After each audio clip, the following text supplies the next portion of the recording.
Well, the weather is heating up here in Boise, Idaho, but what about the early summer Boise housing market?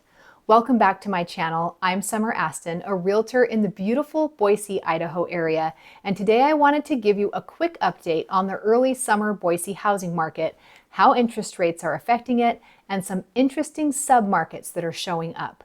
So I'm not going to focus much on the nitty-gritty of the numbers today, just a quick rundown, because I'd rather talk a bit about what's happening in the market overall. But in May of 2023, the overall median sales price for Ada County was $534,900. Now that is an 11.2% drop from May of last year, but it is a just over 3% increase from April of this year.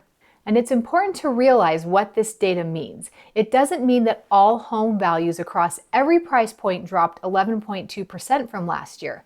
What it means is that the bulk of homes selling are those closer to that median price range, those from the $350,000 to $500,000 price point.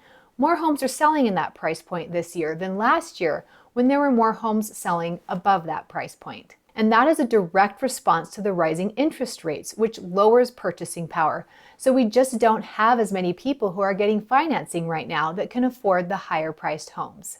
Another number to go over from May of 2023 is the number of homes for sale, or the inventory. That number was 1,250 homes for Ada County, which was a 17.2% reduction compared to the inventory of homes for sale in May of last year. And this low inventory is exactly why the home prices are still staying high. The demand is lower than the past few years, but the inventory is still lower than demand, at least in many of the sub-markets, but not all, so I will explain that in just a minute. Now that was in May, and in June we do have some more inventory coming on the market, so it will be interesting to see what the June data says in regards to if that inventory is moving or sitting longer. In June, we also saw interest rates jump up to 7%. They came down a little bit, and as of today, they are back to that 7% range. That 7% rate also affects what happens in our market, so let's talk about the things that are beginning to really take shape in market trends so far this summer.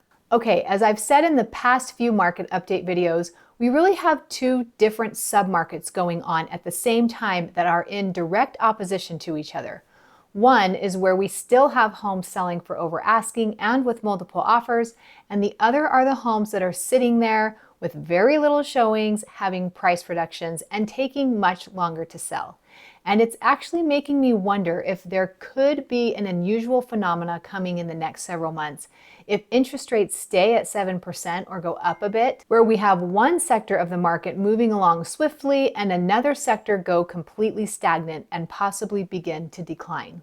There is also that third sector that I'll talk about as well. That is more stable and consistent and should continue to be so. So the fast-selling multiple offer market is really made up of two categories: those homes that are priced under $500,000 and those homes that are priced about $500,000 to $1 million. And this is the key. They are single-story homes. Single-story homes are always in more demand than two-story, but the single-story homes are the absolute king of our housing market right now. So there are a decent amount of homes coming on the market that are single-story and under $500,000, but that is such a high demand sector that they sell very quickly to first-time home buyers, investors, and retirees alike. That is still a highly competitive market, and I expect it will continue to be so. It has proven to keep moving swiftly along, even with the rising rates. The second high demand sector are those single-story homes that are higher end, in the $500,000 to $1 million range, and those homes are highly sought after by retirees. So most of these buyers are paying cash, and one reason there can be tight competition on these homes is that the inventory for this type of single-story home is very low, especially when it comes to those that appeal to most of the retirees, homes that are completely updated, move-in ready, they have a beautiful yard, maybe a view, and are in specific locations.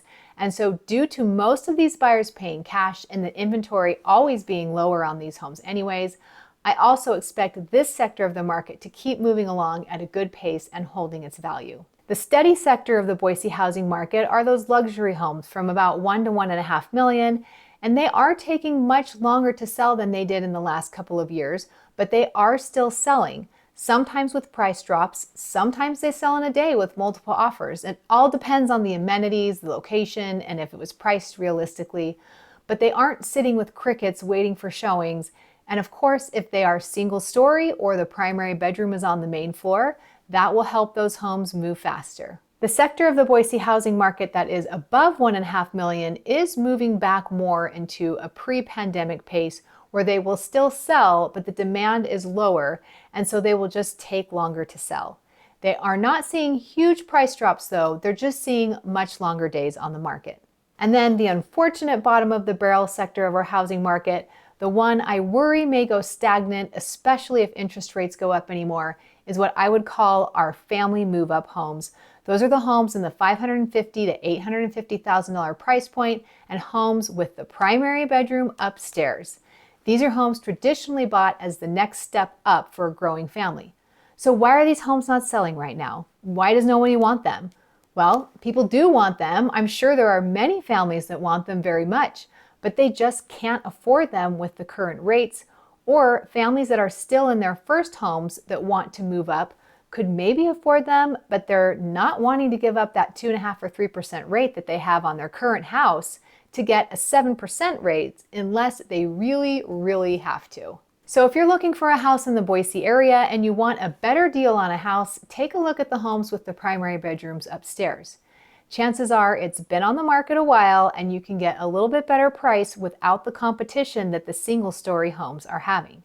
But the silver lining right now is that these two-story homes with the primary upstairs are still selling.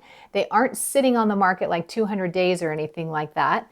They're still selling in about 45 days on average. So for now, they just have less demand than the other market sectors, but that interest rate, if it keeps creeping up, then it will really affect this subsector of the Boise housing market even more. I won't talk about it on this video because my May housing numbers are a bit outdated now that it's almost July, but if you go to my website blog posts under market updates, every month I post the monthly market data for each city in the Treasure Valley. You can also find that data on my Facebook page or Instagram. So I will be posting those numbers early next week for the month of June. Those are month over month numbers, so there are often larger variations in data than year over year. But it is interesting, well, it's interesting to me at least, to see how each city's housing market is doing. And of course, you can contact us through the website, summerastonrealestate.com. We are happy to set up a phone call if you are thinking of buying or selling a home in the beautiful Boise, Idaho area. And I will always continue to keep you updated on the Boise housing market. I hope you're making time to enjoy the sunny weather. Thanks so much for watching, and I'll see you next time.